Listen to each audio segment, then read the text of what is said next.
xew ci àddina on va voyager un tout petit peu grâce ak Bijou Sy alors dañuy njëkkee ak génnuk àddina bu David Bowie moom nag ñu bëri xam ko c'est un artiste rocker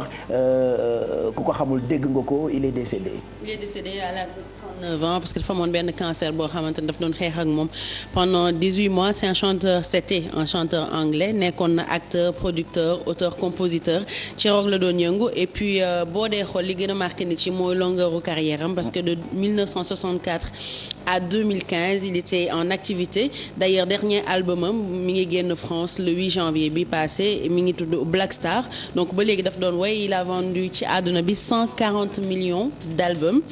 et ak les plus grands du monde la doon liggéeyal comme Virgin Columbia ak yeneen label voilà yu mag yi la doon liggéeyal et puis il était africain dans l'âme. Pourquoi? Parce qu'il était marié à Iman. Des poudres humaines xam naa ni jigéen yëpp war nañ ko xam donc moom femme entrepreneur bi gën a mag en Afrique la actuellement elle est aux États-Unis elle était mannequin léegi produits cosmétiques maquillage yooyu lañ ko gën a xamee donc pour découvrir pour certains peut-être génération bi kan mooy David Bowie ak fàttaliku ñi nga xamante ne xamoon nañ ko mu nekkoon chanteur rock bu mag dañuy déglu benn son xamante ni ñoo comprendre musique bi rock lay def pour ñu ko bëggul ça ne vous dit rien mais pour ñu ko bëgg ce matin xam naa ni jooy nañu il a eu 69 ans le 8 janvier dernier il est décédé ce matin donc franchement monde bi jooy na ko quand même parce que c'était l'un des plus grands rockers c'était l'un des plus grands rockers au même titre que les Beatles lañ koy comparer et actuellement boo xoolee journaux internationaux yëpp def nañ un grand titre sur lui am na ñuy def rappel de ses top 10 tubes yi gën a marché am na ñoo xamante ne différentes facettes yi mu doon indi en tant que visage am chaque fois buy génnee da koy changer mais aussi facette musicale yi mu am yëpp la ñu jël mettre ko en avant donc expliquer carrière am le fait que mu nekkoon acteur nekkoon chanteur et puis depuis 51 ans ngay xew bañ a xewee du ñëpp ñoo ko mën Pape Cheikh. Voilà donc on te remercie pour ces infos ñu ngi koy jàll ay mbokkam voilà ak doomam mi nga xamante ni moo confirmé deewam voilà donc bu ñu jógee foofu on va continuer toujours pour ce qui se passe ailleurs en France qu'est-ce qui se passe là-bas? Parce qu'il y a eu une opération porte bonjour professeur une opération porte ouverte bu plus de 100 mosquées def ñi ngi ko tuddee woon thé de fraternité qu'est-ce que ça signifie dañ doon ubbi mosquée yi pour ñi nga xamante ne nekkuñu musulman ñu ñëw dugg ci biir suñu duggee ñu expliquer leen lan mooy islam parce que ça fait 1 an que mu amoon attentat contre Charlie Hebdo et puis attentat 13 novembre yi dafa defoon de sorte que dafa amoon benn islamophobie bu commencé woon régner en France ba nga xam ne jullit yu bari dañ leen doon wax bu leen dem ci mosquée yi di julli wala bu leen wane publiquement que ay jullit ngeen bu leen def benn signe extérieur boo xam ne daf koy wane donc du coup musulmans yi ne ça sert à rien que ñuy nekk di retrancher wu di nëbbatoog yooyu lii dindi islamophobie bi en France mooy expliquer français yi lan mooy islam expliquer leen message de paix ak religion de paix bi nga xamante ne moom la nekk ba pare partager ak ñoom te bi nga xamante ne seen biir la ñu ko jëlee ensemble donc même période bi julli jotee ñi nga xam ne duñu julli dañu toog ci ay chaises xaar leen dans le calme dans le silence ba ñeneen ñi julli ñu pare eggali seen waxtaan ku ci nekk découvrir un peu plus lan mooy islam plus que message bi nga xam ne terroristes yi ak extrémistes yi moom la ñu wéy parce que depuis que attentat yi dafa bëri ay amalgame léegi am na dëkk yoo xamante ni wax na jullit nga sax da nga koy ragal quoi donc du coup je pense que c'est une bonne idée de dajale leen ñu xam réellement que l'islam c'est une religion de paix hein et je pense que warul yem juste en France que musulmans yëpp war nañ ci jël exemple ba mun a setalaat deru islam comme ni ñu koy waxee ndax terroristes yi ñu ngi koy utiliser ci fin yoo xamante ne du yuñ doon xaar. voilà y a une information boo xamante ni on a les images ñu ngi koy doog a jot biig la woon Golden Globe yi paraît-il que Leonardo DiCaprio moo ko toj il paraît biig ci pour la 3e fois mu jël Golden Globe moom mi nga xamante ne dañ naan c'est un acteur maudit et qu'il n'arrive pas à avoir d'Oscar même s'il interprète ay personnages yu forts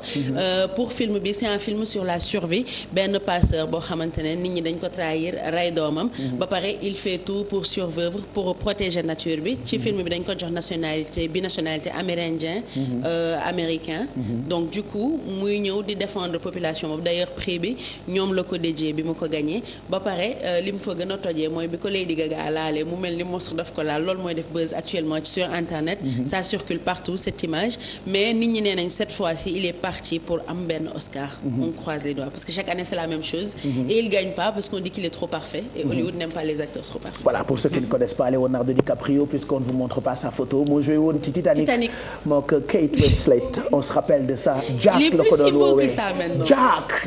Parce qu'il a grandi en fait. Il a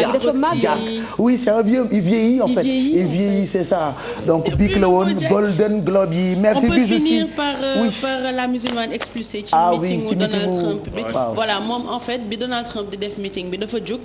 di manifester en silence benn yére rek la sol bind salam je viens en paix ñu jël ko expulsé ko ba pare Donald Trump pare di ko xas naan que nit ñi c'est fou haine bi nit ñi am ci ñoom mais seen haine la. mais li ma ci garder loo espoir mooy à chaque fois que muy def meeting dina am kuy ñëw pour interrompre ko am nañ image yu meeting bi ñu xool ko vite fait ñëwaat.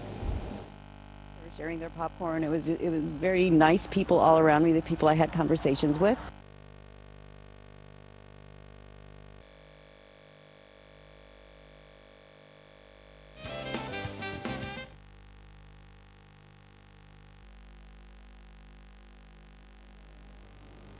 Voilà, donc c'est ça. C'est ça, c'était les images parce que moom moo ñëw toog ba meeting bi commencé Trump commencé di def comme d'habitude di fa foore rek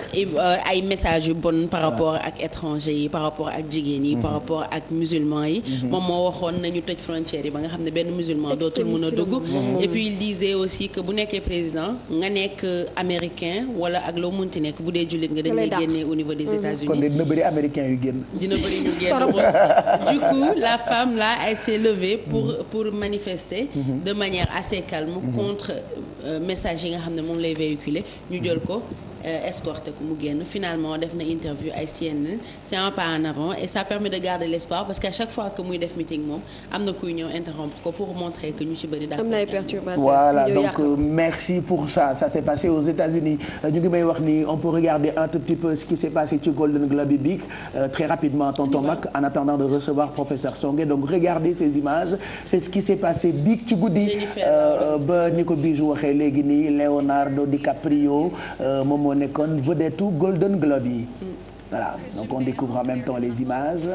Elle est magnifique Jennifer.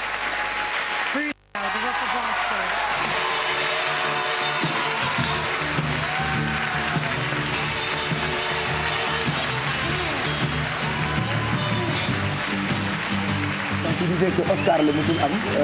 mais il a cartonné ci Golden Globe yi. C'est la troisième fois qu'il le rend. Ah oui, c'est la troisième fois.